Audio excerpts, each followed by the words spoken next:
Hermanos, que el Señor les bendiga. Es un gusto para mí poder compartir con ustedes esta tarde la palabra del Señor. Tuve el privilegio de reunirme con algunos de ustedes el pasado viernes y me di cuenta que estaban estudiando algo acerca de cómo compartir el Evangelio a otras personas, y entonces consideré yo que era importante aprender bíblicamente qué es el Evangelio. Pueden tomar asiento, hermanos. Y entonces, partiendo de ese hecho de que tenemos que compartir el Evangelio, creo que es necesario que antes de que compartamos el Evangelio, sepamos de qué se trata el Evangelio. Y esto es importante, hermanos, porque hoy en día hay tantas personas que comparten un evangelio diluido, no es un evangelio puro, bíblico, sino que tenemos el falso evangelio de la prosperidad, tenemos el evangelio de la liberación, que no es más que una especie de combinación entre marxismo y algunos versículos bíblicos. Tenemos un evangelio de teología liberal en donde el cristiano puede hacer lo que quiera porque de todas maneras es salvo, y eso crea precisamente falsos creyentes, personas que creen que son cristianas pero en realidad no lo son. Y para ello, hermanos, me quiero o más bien me quiero echar mano de un tratado teológico que es la Carta de los Romanos. La Carta de los Romanos es una epístola, es una carta que se enviaba a las iglesias. Generalmente las cartas, lo que se hacía es que, así como yo estoy parado enfrente de ustedes, el apóstol enviaba la carta y la persona a quien se le enviaba la leía enfrente de toda la congregación. Y entonces normalmente las cartas constan de varias partes, pero déjenme citarles algunas partes que se encuentran en las cartas.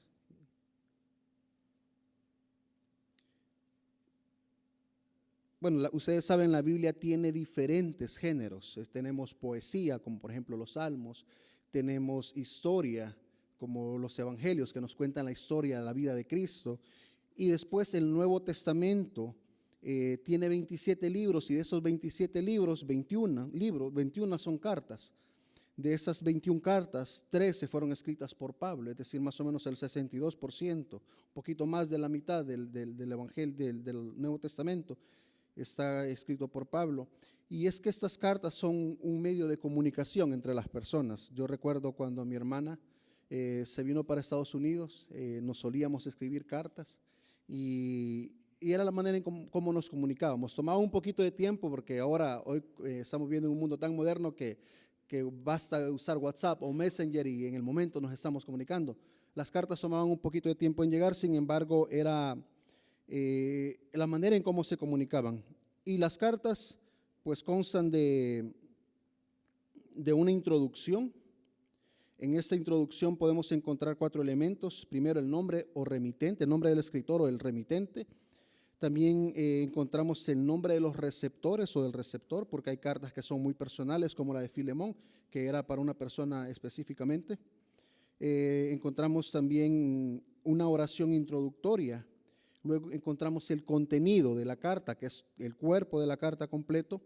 Y por último encontramos una conclusión y un saludo. Entonces, esta mañana quiero que me acompañen a leer Romanos 1, versículo 1. Vamos a llegar hasta el versículo 8.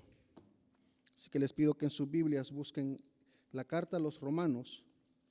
Y vamos a leer solamente la introducción.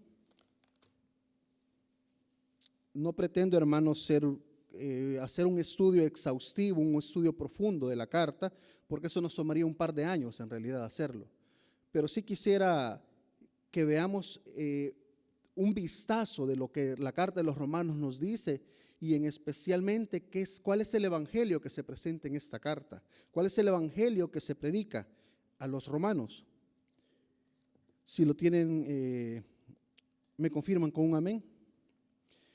Dice la palabra del Señor: Pablo, siervo de Jesucristo, llamado a ser apóstol, apartado para el evangelio de Dios, que él había prometido antes por sus profetas en las santas escrituras, acerca de su Hijo, nuestro Señor Jesucristo, que era del linaje de David según la carne, que fue declarado Hijo de Dios con poder, según el Espíritu de Santidad, por la resurrección de entre los muertos, y por quien recibimos la gracia y el apostolado, para la obediencia a la fe en todas las naciones por amor de su nombre, entre las cuales estabais también vosotros, llamados a ser de Jesucristo. A todos los que estáis en Roma, amados de Dios, llamados a ser santos, gracia y paz a vosotros, de Dios nuestro Padre y del Señor Jesucristo. Vamos a orar, hermanos. Bendito Señor, te damos las gracias por este privilegio que nos das de compartir con nuestros hermanos del Ministerio Emanuel Internacional.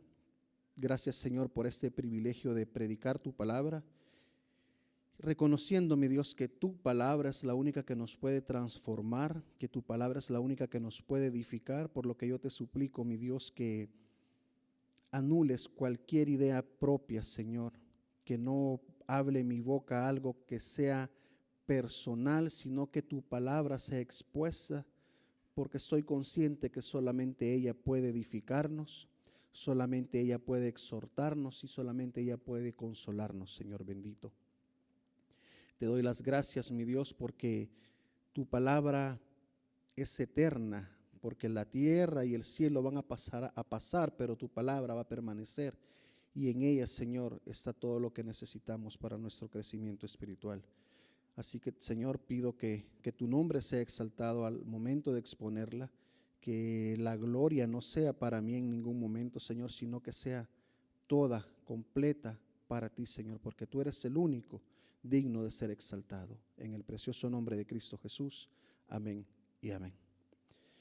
Bien, hermanos, vamos a empezar entonces a ver en la carta a los romanos.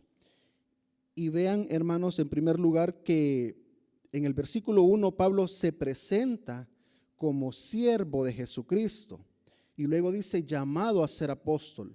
Solamente en esta carta de los romanos y en la carta de Tito vamos a ver que Pablo ocupa dos títulos para presentarse. Uno es de siervo y otro es de apóstol. Usted va a encontrar otras cartas donde Pablo dice yo soy prisionero de Jesucristo, o yo soy siervo de Jesucristo, o solo apóstol. Pero en Romanos y en Tito ocupa ambos títulos. Y es que ser siervo tiene que ver con lo que uno es, con lo que Cristo lo ha hecho a uno, un siervo.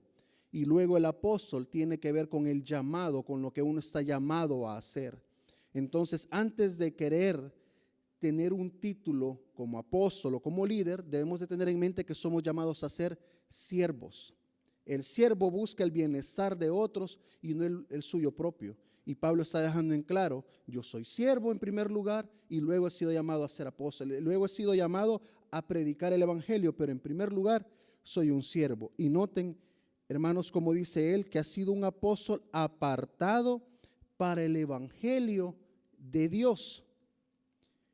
Y ahí quiero detenerme un momento, porque lo primero que podemos aprender acerca del evangelio que se predica en Romanos es que desde la salutación Pablo deja en claro que el evangelio tiene un origen divino. El evangelio no es un invento de hombres. El evangelio no puede venir de una mente perversa como la nuestra, porque en realidad nosotros los hombres no nos gusta que nos digan que estamos condenados. A los hombres no nos gusta que nos digan que vivimos en pecado. A nadie le gusta que le digan usted está condenado o va a ser condenado. Entonces el evangelio tiene un origen divino, nace en la mente de Dios y en el corazón de Dios. Y noten que no solamente lo dice aquí en Romanos 1:1, sino que lo confirma más adelante en Romanos 1:9. Si pueden ir conmigo a Romanos 1:9, vean cómo dice: porque testigo me es Dios, a quien sirvo en mi espíritu en el evangelio de su Hijo. El evangelio no solamente es de Dios Padre, sino que también es de su Hijo. No puede venir el evangelio de una mente humana, porque el humano no quiere tener ninguna relación con Dios. Entonces, si bien es cierto, en el mundo se inventan un montón de religiones, pero solo el evangelio que procede de la mente pura de Dios es el único que puede salvar a la humanidad. Solamente el evangelio de origen divino es el mensaje que contiene poder. Y esto es importante, hermanos, porque Pablo le dice a los Gálatas en Gálatas 1:8 y 9 que si aún ellos como apóstoles o un ángel del cielo viene y les anuncia otro evangelio, sea anatema, sea maldito. Incluso después en Gálatas 1:9 lo confirma, lo repite y dice, y le vuelvo a decir, si un ángel viene del cielo y les anuncia un evangelio distinto, sea anatema. Un evangelio diferente del evangelio divino trae maldición.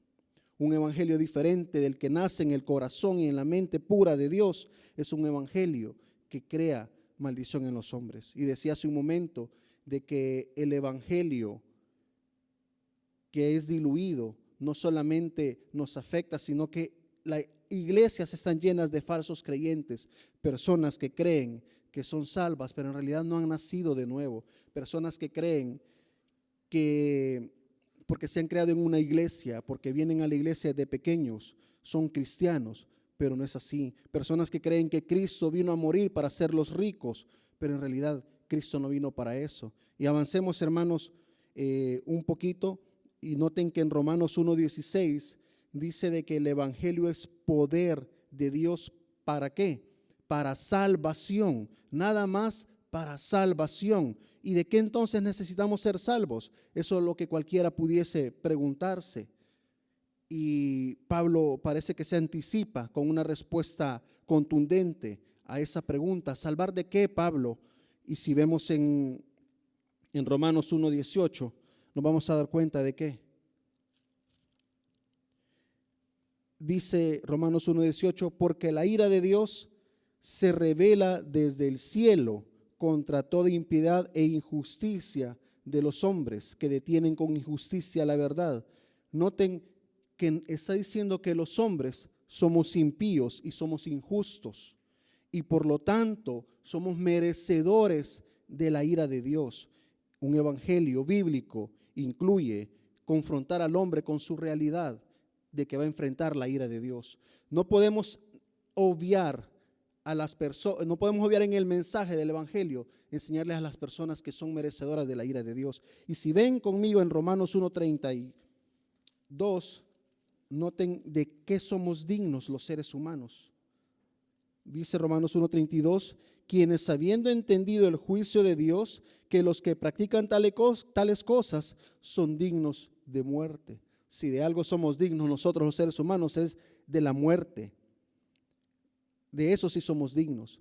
Pero a veces creemos que el Señor nos ha presentado el evangelio y el Señor nos ha salvado porque había una bondad en nosotros. No, hermanos, lastimosamente no es así. Yo antes tenía la idea de que, y cuando compartí el evangelio con algunas personas, tenía la idea de que Cristo había escogido a María para que, o más bien que el Padre había escogido a María para que llevara a Cristo en su vientre, porque María era una mujer piadosa. Pero la misma María dice que ella ha encontrado gracia ante los ojos de su Salvador, porque ella reconoce su condición de pecadora. Entonces, de lo único que somos dignos es de la muerte. No somos dignos de la misericordia del Señor. Entonces, la ira de Dios se revela desde el cielo contra la impiedad de los hombres. Y esto lo repite también Pablo en Romanos 2:5, en donde dice, pero por tu dureza, por tu corazón no arrepentido, atesoras para ti mismo la ira para el día del juicio y de la revelación del justo juicio de Dios. Lo vuelve a repetir también en el versículo 8 de este mismo capítulo, donde dice, pero ira y enojo a los que son contenciosos y no obedecen a la verdad, sino que obedecen a la injusticia. Nosotros como seres humanos hemos nacido bajo maldición, hemos nacido bajo el pecado. Y esa es una realidad. Probablemente no nos gusta que nos digan eso, pero esa es la verdad. Y el evangelio incluye predicarlo de esa manera.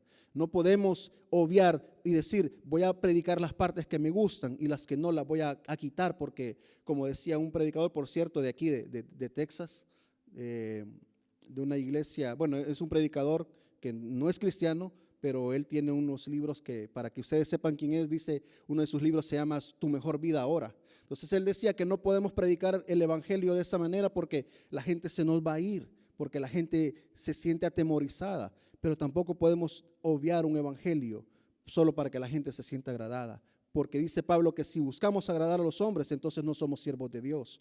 Eso lo dice en la carta a los Gálatas.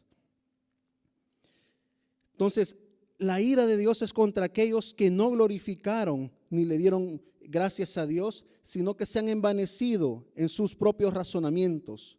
Romanos 1:21 nos lo enseña de esa manera, que aquellos que han profesado ser sabios, que se creen sabios, pero en realidad son necios y que han cambiado la gloria de Dios, la gloria del Dios incorruptible, por imagen de seres corruptibles, como aves, como cuadrúpedos.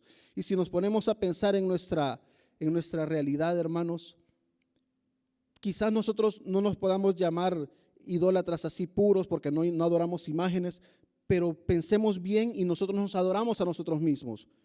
Nos gusta que a nosotros nos digan: hermano, qué bien se ve, hermano, qué bonito cantó, hermano, qué bonito predicó, y entonces nos gusta que nos inflen el ego, pero en la adoración no es para nosotros mismos. Hay un Dios que debe de ser adorado y a ese Dios debemos de honrar, a ese Dios debemos de glorificar. Y yo les invito a que ustedes mediten, y yo debo de meditar también. ¿Estoy glorificando a Dios con mi vida o estoy viviendo para mi propio placer, para mi propio deleite? ¿Estoy trayendo gloria al Señor o mi vida es para satisfacerme a mí mismo? Porque si me estoy satisfaciendo a mí mismo, hermanos, estoy pecando. Y lo más seguro es que estoy acumulando la ira de Dios. Porque dice Romanos 1:21 que ni siquiera le glorificaron y tampoco le dieron gracias, porque estamos envanecidos en nuestros propios razonamientos. Nos creemos tan intelectuales que creemos que el pastor no tiene la razón, que la Biblia no tiene la razón. Quien tiene la razón soy yo y que yo soy el que puedo razonar. Y eso lo que hace es acarrear la ira de Dios. Decía yo, y déjenme repetirlo: el hombre es digno de muerte por no haber glorificado a Dios. El Evangelio incluye un juicio de Dios. El apóstol dedica varios apartados dentro de esta carta para aclarar que el juicio de Dios es según verdad, que el juicio de Dios es justo y se aplica de manera universal, es decir, no importa de qué nacionalidad seamos, el juicio de Dios va a venir sobre cada uno. Y si acompáñenme, hermanos, por favor, en Romanos 2, y vamos a ver que desde el versículo 2, Pablo empieza a decir esto y dice: mas sabemos que el juicio de Dios contra los que practican tales cosas. ¿A cuáles cosas se refiere? Y voy a ir con ustedes, por favor, quiero que ustedes vayan a la Biblia para que vean que no me lo estoy inventando yo, que está escrito en la Biblia. ¿A cuáles cosas se refiere? Bueno, hay una lista, generalmente en las listas que aparecen en la Biblia son representativas, no son exhaustivas, es decir, no son completas, sino que solo nos da una idea de las cosas que el apóstol quiere decir. Pero si buscan conmigo en el capítulo 1,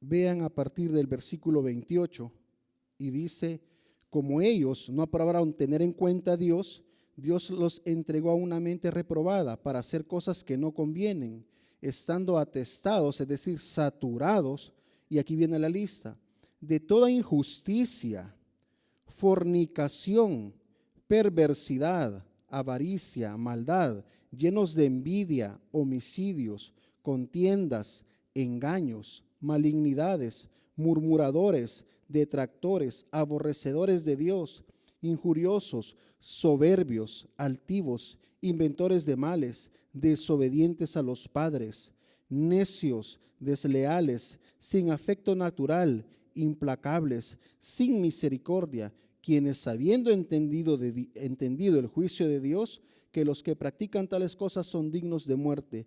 Entonces, cuando Pablo en el capítulo 2, versículo 2 dice que sabemos que los que practican tales cosas, ¿cuáles cosas? Bueno, las que acabamos de leer en el capítulo 1. Yo quiero, hermano, que usted piense, ¿alguna vez usted ha practicado algo de eso? Probablemente usted no sea un homicida, no sea un asesino, pero ¿alguna vez cree usted que ha engañado a alguien? ¿Cree usted que alguna vez ha mentido? ¿Cree usted que alguna vez ha sido avaro? ¿Cree usted que alguna vez ha dejado de amar a una persona, que ha odiado a una persona?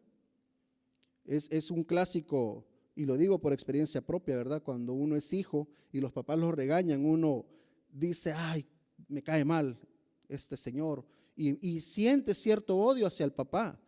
ya caemos en esta lista. Entonces, si vemos esta lista, como le digo, no es exhaustiva, pero es una lista que representa la maldad del hombre. Y yo creo que todos caemos en esta lista. Por lo tanto, todos tenemos que arrepentirnos. ¿Por qué? Porque Dios es un Dios santo, un Dios que no tolera el pecado. Y nosotros hemos atentado contra la santidad de Dios. Por lo tanto, somos dignos de juicio.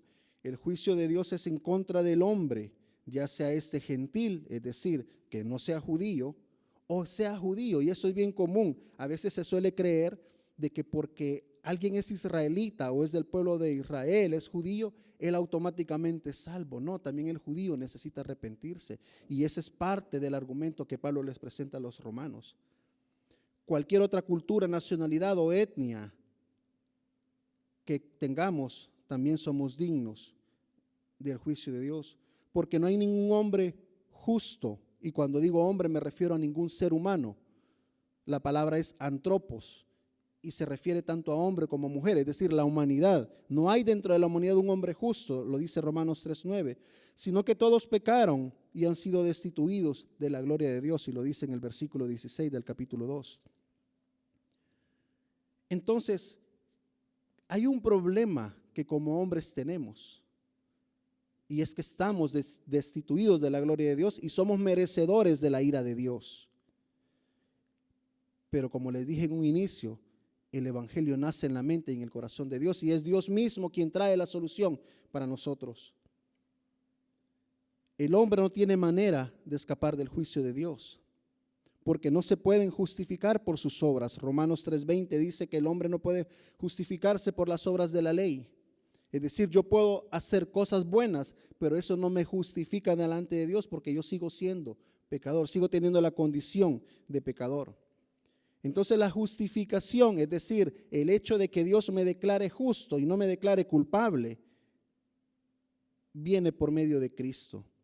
Porque es Cristo quien trae la paz entre Dios y el hombre. Romanos 5:5 dice que mantiene firme al creyente con la esperanza de contemplar la gloria de Dios, aún en medio de las tribulaciones, aún en medio de las adversidades. Es el Espíritu del Señor que mora en los creyentes quien les trae paz para con Dios.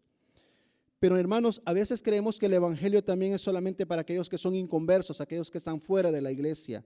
Pero si notan bien en el en el capítulo 1 de Romanos, vamos a ver que Pablo le dirige esta carta a personas que ya son creyentes.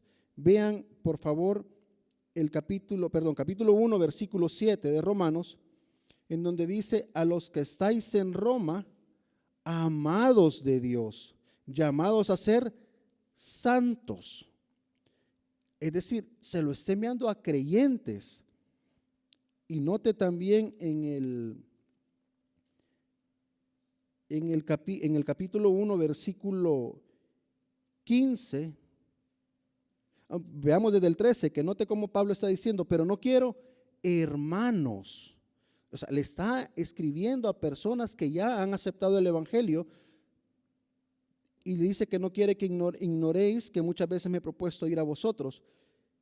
Y luego dice que en el 16, en el 15, así que en cuanto a mí, pronto estoy para anunciar ¿el qué? El evangelio, también a vosotros los que estáis en Roma. El evangelio también es para nosotros, los que ya venimos a Cristo, los que ya nos arrepentimos, los que hemos tenido a bien poner nuestra fe en Cristo, pero el evangelio también es para nosotros. Decía Martín Lutero: yo necesito predicarme el evangelio todos los días, porque todos los días lo olvido. Y si usted hace conciencia, al igual que yo, a veces olvidamos que somos pecadores, y a veces nos sentimos que porque somos hijos de un rey ya tenemos todo ganado. No, hermanos, seguimos estando en este mundo que es un mundo convaleciente, y solo el evangelio nos da fuerza, nos da la gracia para mantenernos en un mundo que está moribundo. Solo el evangelio nos da la fortaleza, y la gracia del Señor nos fortalece para vivir a través de las adversidades. Yo no sé qué adversidad puede estar usted pasando, pero usted necesita predicarse el evangelio. Usted necesita recordar que tiene un Salvador que ha muerto por usted, y que si no fuese por ese Salvador, seguiría estando en la misma condenación de los impíos. Entonces, el evangelio no solamente es para el que está afuera, sino que también para nosotros los creyentes. Debemos recordar que la solución la ha entregado el Señor, la ha otorgado el Señor, porque ha manifestado la justicia de Dios, de acuerdo a Romanos 3:21. Y esta justicia de Dios es por medio de la fe en Cristo Jesús, es gratuita y pasa por alto los pecados que hemos cometido, de los cuales nosotros somos culpables, de acuerdo a Romanos 3:22 al 25. Es la justificación del pecado la que hoy nos permite vivir una vida santa y agradable para Dios. Y por favor busquen conmigo Romanos 6, versículo 6. Porque un evangelio diluido no enseña al creyente a santificarse. Un evangelio que ha sido adulterado enseña que uno puede venir a Cristo, pero puede seguir viviendo como uno quiere. Eso es falso. Vea Romanos 6, 6. Bueno, voy a leer desde el 1, hermanos, que dice: ¿qué pues diremos? ¿Perseveraremos en el pecado para que la gracia abunde? Es decir, ya recibimos la gracia, y solo porque recibí la gracia yo debo perseverar en el pecado. Noten la respuesta de Pablo en el versículo 2: en ninguna manera. Es decir, no hay forma en que el creyente vaya a seguir viviendo bajo el pecado. Y hoy sí vamos al versículo 6. Dice: sabiendo esto, que nuestro viejo hombre fue crucificado juntamente con él, es decir, con Cristo, para que el cuerpo del pecado sea destruido, a fin de que no sirvamos más al pecado. Y en el versículo 7, porque el que ha muerto ha sido justificado del pecado. Y si morimos con Cristo, creemos que también viviremos con él. El que ha sido justificado por Dios a través de Cristo Jesús no puede continuar practicando el pecado. Es más, si hemos sido justificados por Cristo, el pecado nos debería dar pavor, nos deberíamos de sentir aterrorizados, saber que le hemos fallado a nuestro Dios, que hemos atentado nuevamente contra la santidad de Dios. Entonces, ¿qué debemos de hacer? Deberíamos de arrepentirnos y pedirle perdón al Señor y abandonar el pecado, porque ya no somos esclavos del pecado, sino que hoy somos, como dice Pablo allá en Romanos 1:1, somos siervos de Cristo. Si servimos a Cristo, no podemos servir al pecado. Por lo tanto, la justificación del pecado nos debería de guiar a vivir vidas santas. Entonces, el evangelio, cuando se malinterpreta, solemos pensar de que porque ya somos salvos, podemos vivir como se nos da la gana.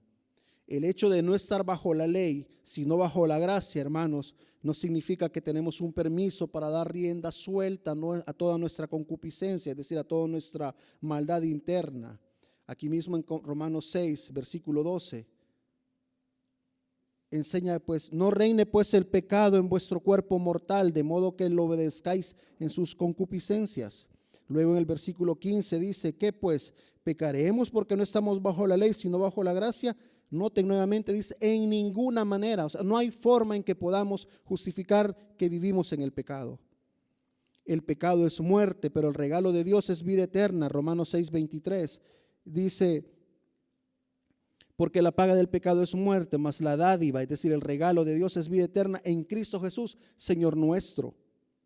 El creyente ya no sirve al pecado, sino que sirve a Dios, y sus obras son fruto de la justificación.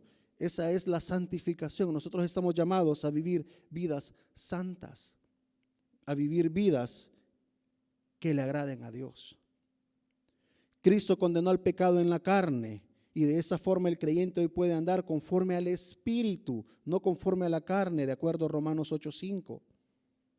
Y como les dije, no estoy haciendo un estudio de toda la carta, sino dando un vistazo, un panorama de qué es lo que la carta contiene, y sobre todo respecto al Evangelio. La capacidad de agradar a Dios, hermanos, de vivir conforme al Espíritu, es dada por el mismo Espíritu Santo. Acompáñenme por favor a Romanos 8, versículo 4. Dice que para que la justicia de la ley se cumpliese en nosotros, que no andamos conforme a la carne, sino conforme al Espíritu.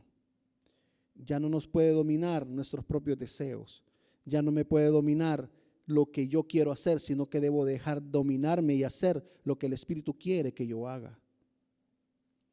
Esa capacidad de agradar a Dios y de vivir conforme a lo que el Espíritu quiere, la da el mismo Espíritu. Ahí mismo en Romanos 8, versículo 9.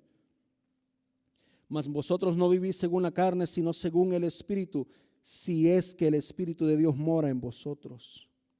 Y si alguno no tiene el Espíritu de Cristo, no es de él. El Espíritu, hermanos, no va a dejar pasar que nosotros sigamos viviendo en la carne, que sigamos viviendo bajo nuestros deseos, bajo nuestros deleites. Es más, el mismo Espíritu nos debería de llevar y de poner de rodillas y decir: Señor, perdóname, perdóname, me arrepiento y ayúdame, dame la fortaleza para continuar, porque todavía estamos en este cuerpo. Romanos 8:9 dice,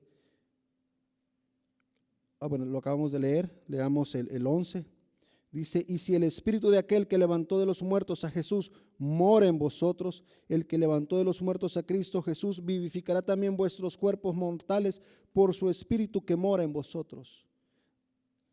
Como creyentes, ¿cómo está nuestra relación con el Espíritu Santo? ¿Le estamos obedeciendo? O peor aún, preguntémonos: ¿mora el Espíritu en mi corazón? ¿Mora el Espíritu y me gobierna por completo? ¿O sigo viviendo para mis propios placeres? ¿O sigo viviendo para lo que yo quiero hacer? Siempre en Romanos 8, versículo 13 y 14 dice: porque si vivís conforme a la carne, moriréis, mas si por el Espíritu hacéis morir las obras de la carne, viviréis. Porque todos los que son guiados por el Espíritu de Dios, estos son hijos de Dios. ¿Quién lo está guiando? ¿Se está guiando usted solo o lo está guiando el Espíritu Santo? Hágase la pregunta, porque si se guía usted solo, lo más probable es que no sea un hijo de Dios. Y debemos, hermanos, confrontarnos con esta realidad. ¿Por qué? Porque tenemos que vivir vidas santas. El Evangelio debe de llevarse, es decir, todo lo que hemos estudiado, todo lo que la carta contiene, debe de llevarse a una vida práctica. A veces somos muy buenos en conocer la teología y sabemos qué es la justificación, conocemos el orden de la salvación, conocemos las 5 solas, conocemos las doctrinas de la gracia, pero en la práctica, toda la teoría que tenemos no la estamos viviendo.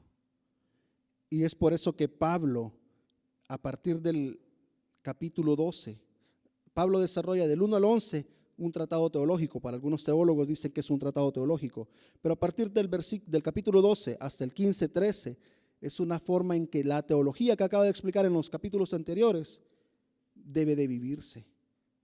Y acompáñenme por favor, aunque esto hablaba yo con el pastor y le explicaba que podíamos, o más bien él me decía, podemos hacer un segundo estudio. Entonces, a partir del capítulo 12 es probable que se vuelva a predicar la próxima semana. Pero para que vayamos entendiendo que el Evangelio no solamente tiene que quedar en teoría, sino que tiene que transformar nuestras vidas. Vean, hermanos, como dice versículo 1 del capítulo 12. Dice: así que, es decir, por todo lo que ya expuse en los capítulos anteriores, del 1 al 11, os ruego, hermanos, por las misericordias de Dios, que presentéis vuestros cuerpos en sacrificio vivo, santo, agradable a Dios, que es vuestro culto racional. Y noten cómo dice, hermano: no os conforméis a este siglo, es decir, no os conforméis a este tiempo, a esta era, a esta cultura, sino transformaos por medio de la renovación de vuestro entendimiento, para que comprobéis cuál sea la buena voluntad de Dios, agradable y perfecta. Y luego dice en el versículo 3: digo pues, por la gracia que me es dada, a cada cual que está entre vosotros, que no tenga más alto concepto de sí mismo del que debe tener. Aquí ya está dándonos práctica. ¿Qué es lo que deberíamos de hacer con todo el conocimiento teológico? ¿Qué es lo que deberíamos de hacer con todo lo que yo he aprendido en el seminario, con todo lo que he estudiado? No puede quedarse solamente en conocimiento y no debe ser para mí, lo debo de compartir con otros para que también otros crezcan, para que también otros agraden al Señor. No estoy diciendo que si usted estudió eso es malo, no, estoy diciendo que lo que estudió debe de transformar su vida. ¿De qué le sirve a usted saber que Dios es omnipotente si a la hora que viene una adversidad lo olvida? debe de estar consciente que si Dios es omnipotente, lo va a sacar adelante. ¿De qué nos sirve a nosotros saber que Dios es soberano si voy a vivir como yo quiero? Bueno, porque Dios es soberano, yo me voy a someter a lo que Dios quiera, porque la voluntad de Dios, lo acabamos de leer, es buena, agradable y perfecta. Entonces, la teología no solamente es algo que se estudia, sino que es algo que se vive. Y eso es lo que nos está enseñando Pablo a partir del capítulo 12 de Romanos. Quiero regresar, hermanos, a Romanos 1.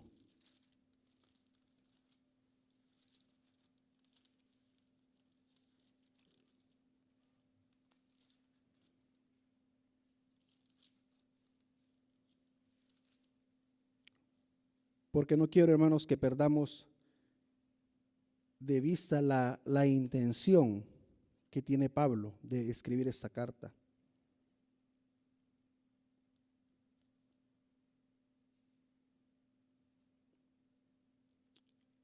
A partir del versículo 9 dice Pablo, Romanos 1:9, porque testigo me es Dios a quien sirvo en espíritu en el evangelio de su Hijo, que sin cesar hago mención de vosotros en mis oraciones. El evangelio también incluye orar los unos por los otros. Si nosotros vivimos un evangelio para nosotros y no pensamos en las necesidades de los demás, es un evangelio egoísta, que no es el evangelio que se predica en la Biblia. Es un evangelio que solo busca nuestro propio bienestar y no busca el bienestar de los demás. Y noten en el versículo 10, dice, rogando que de alguna manera tenga el fin, por la voluntad de Dios, un próspero viaje para ir a vosotros. Pablo no conocía a los romanos, pero su intención era conocerles, verles. De la misma manera en que yo no tenía planeado predicar en esta mañana. Sin embargo, pues todo por la voluntad del Señor nos permite conocernos. Y Pablo quería mandar esta carta antes de ir donde ellos, para que ellos supieran cuál era el evangelio y que se examinaran a ellos mismos si era un evangelio, porque no les había evangelizado él, sino que pues los evangelizó alguien más. La carta no nos lo dice quién. Pero quería él que estuviese seguro que si alguien dice que es creyente, sea creyente conforme a este evangelio, y lo empieza a desarrollar. Luego dice, porque deseo veros para comunicaros algún don espiritual, a fin de que seáis confirmados. El evangelio también nos ayuda a examinarnos y nos ayuda a ver si realmente somos creyentes o no. En 2 de Pedro dice que los falsos maestros salen de las iglesias. Los falsos maestros, hermanos, no llegan del mundo, sino que son personas que estaban en una iglesia como usted y como yo, y ellos pervierten el evangelio. Pablo le escribe a Timoteo y le dice, vendrán tiempos en los que se amontonarán personas a escuchar falsos maestros, y por lo tanto le dice, tú predica la palabra fuera de tiempo, a tiempo y fuera de tiempo, porque los falsos maestros no vienen de la calle, salen de nuestras iglesias. Pablo también le escribe a Tito. Tito había sido enviado a las iglesias de Creta y le dice, te envío a Creta para que corrijas lo deficiente. Es decir, las iglesias tienen deficiencias, hermanos. ¿Y con qué corregimos las deficiencias de las iglesias? Sino con el evangelio bendito de nuestro Señor Jesucristo. Y Pablo le continúa diciendo a Tito que aunque hay personas que profesan conocer a Dios, pero que con sus hechos lo niegan, él se mantenga predicando la sana doctrina, Tito 2:1. Entonces nosotros necesitamos el evangelio para poder examinarnos y ver si somos unos creyentes verdaderos, y si no, tenemos el tiempo para arrepentirnos y pedirle a Dios perdón y que nos vuelva un creyente genuino, como dice Romanos 1:16, que no se avergüenza del evangelio, como Pablo lo decía. Yo no me avergüenzo del evangelio porque el evangelio es poder de Dios. Solamente el evangelio es el que nos va a dar el poder para transformar nuestras vidas. Y esto incluye que cuando compartimos el evangelio con otras personas, el evangelio no necesita que nosotros hagamos cosas diferentes de la predicación. El evangelio no necesita que vengamos y hagamos dramas aquí en el púlpito para que usted se sienta agradado. El evangelio no necesita que yo cuente mi testimonio. aunque mi testimonio puede glorificar a Dios, pero la palabra de Dios es suficiente. No necesita que yo lo trate de convencer, porque Él por sí solo es poder. Muchas veces creemos que nosotros le podemos echar la mano a Dios para decirle: Señor, yo voy a contar mi testimonio para que esta persona se arrepienta. Le tengo una noticia: no somos nosotros los que causamos el arrepentimiento, es la palabra del Señor, y es el Espíritu Santo el quien da el poder para que el pecador se arrepienta. Entonces, hermanos, Pablo está diciendo: yo quiero verles, pero antes de verles quiero que estén conscientes de si son creyentes o no, si el evangelio que han abrazado es un evangelio como el que el Señor Jesucristo predicó, o es un evangelio que trae maldición. Luego en el versículo 12 dice: esto es para ser mutuamente confortados por la fe que es común a vosotros y a mí. El evangelio nos conforta. Si alguna vez usted va y le pide consejería a alguien, o alguien viene a usted y le pide una consejería, el evangelio le puede confortar a esta persona. El recordar de que Cristo murió por nosotros porque éramos pecadores y que no teníamos una oportunidad para ser salvos, eso nos puede llevar a pensar: bueno, si el Señor no escatimó dar a su Hijo, ¿cómo me va a dejar solo en una situación como esta? Si el Señor dice que no podemos ser tentados más allá de lo que nos podamos aguantar, y que Él juntamente con la tentación da la salida, bueno, entonces debo de confiar en el Señor. Es el evangelio el único que nos puede consolar. Es el evangelio el único que nos puede ayudar. Entonces, con todo lo que hemos hablado, hermanos, quiero mencionar algunas implicaciones. Bueno, una de ellas ya la dije, y es que el evangelio es poder de Dios y el evangelio es suficiente. No tenemos que agregar nada, no tenemos que creer que le podemos echar la mano a Dios para que la persona cambie. Prediquemos el evangelio y en su momento el Señor va a obrar. Jesucristo dijo: las ovejas que mi Padre me ha dado, de ninguna se me ha perdido. Si la persona es oveja de Cristo, no se le va a perder. Nuestra labor es predicar el evangelio. Si la persona es incrédula y el Señor no la ha predestinado para salvarse, pues eso es cuestión del Señor. Nosotros debemos de predicar el evangelio. El evangelio también debe ser predicado a incrédulos y a creyentes. Todos lo necesitamos. No debemos de avergonzarnos del evangelio. El viernes que estábamos compartiendo, alguien decía: hermanos, cuando yo empecé en el evangelio, a mí me daba pena salir con una Biblia en la mano, porque me daba pena que vieran que yo era creyente. Y a mí me causó un poquito de gracia, porque precisamente yo pasé por esa etapa. Yo recuerdo que recién yo me convertí, yo solía andar con una mochila y andaba cosas ahí.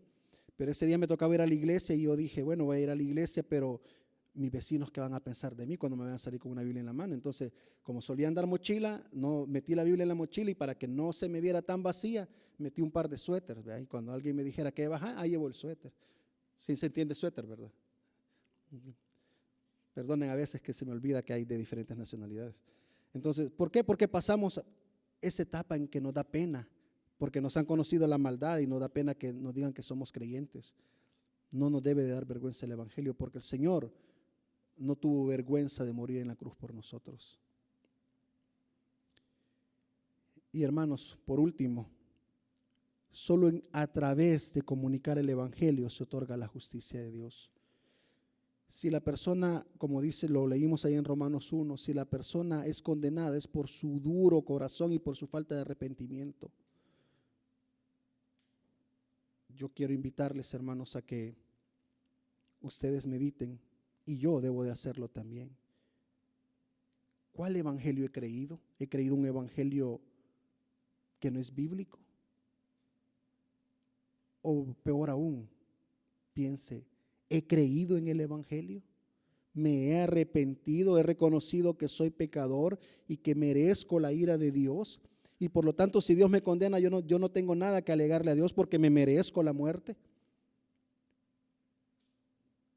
Y si eso ha pasado en su vida, hermano, estamos a tiempo de arrepentirnos y decirle: Señor, gracias, porque a través de un inútil predicador que vino desde San Salvador, me has hecho entender lo que es el evangelio bíblico. Y debemos de renunciar a un evangelio que no abrace todo esto. Debemos de renunciar a un evangelio que no nos invita a vivir vidas santas. Debemos de renunciar a un evangelio donde todo es bonito, donde Dios tiene un plan maravilloso para tu vida. Porque si usted le pregunta a Pablo o a Pedro, Pablo dice de que él fue azotado con 40 azotes menos uno. ¿Le aplicará eso de que Dios tenía un plan maravilloso para su vida? O personas que dicen que el evangelio venga a Cristo para que tus problemas se resuelvan. Tenemos que venir a Cristo porque tenemos un problema que es más grande que los problemas de esta tierra, y es la condenación.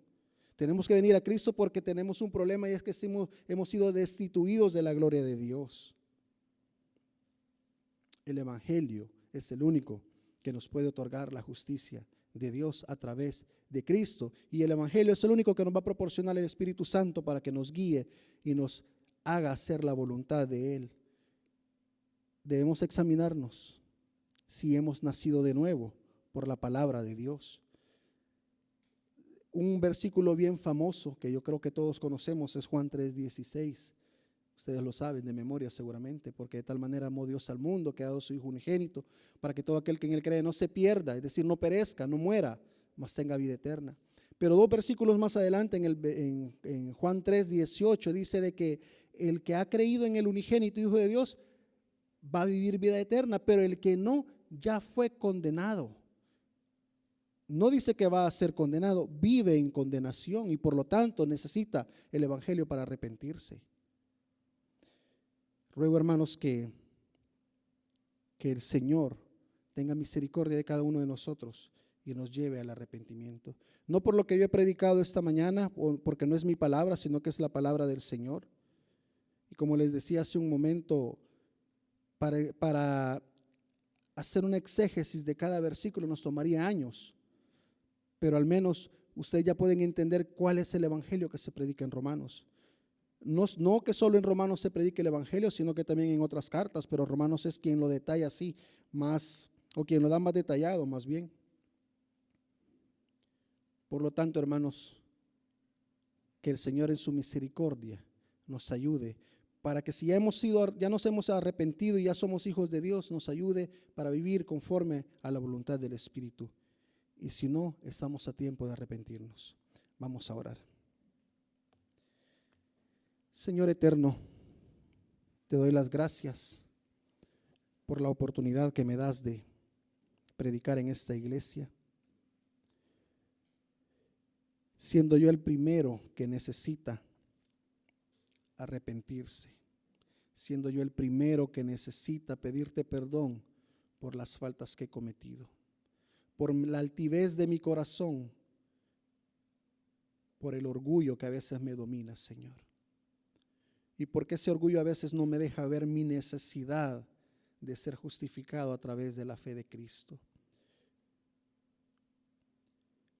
Te suplico que a cada uno de los que estamos aquí tú nos puedas otorgar tu misericordia y tu gracia, Señor. Esa gracia que es un regalo tuyo, que es algo que no merecemos, porque de lo que sí somos merecedores es de tu ira. Pero también rogamos que tu misericordia, Señor, sea para con nosotros, para que no nos pagues conforme a nuestro pecado, sino que nos puedas perdonar. Ruego que el evangelio bíblico, sé que muchas veces nos incomoda, pero es el único a través del cual podemos recibir la justificación de tu Hijo. Pueda obrar en nuestros corazones de tal manera que nos transforme, de tal manera que nos vaya cambiando y nos vaya haciendo conforme a la imagen del Hijo. Y es que a eso debemos de apuntar cada creyente, a ser cada día más como Jesucristo. Debemos de morir a nosotros mismos para que Él viva y que las personas no noten más a este pecador, sino que noten a Cristo en nosotros, porque Cristo es la única esperanza que tenemos nosotros los pecadores. En el precioso nombre de Cristo Jesús oramos. Amén.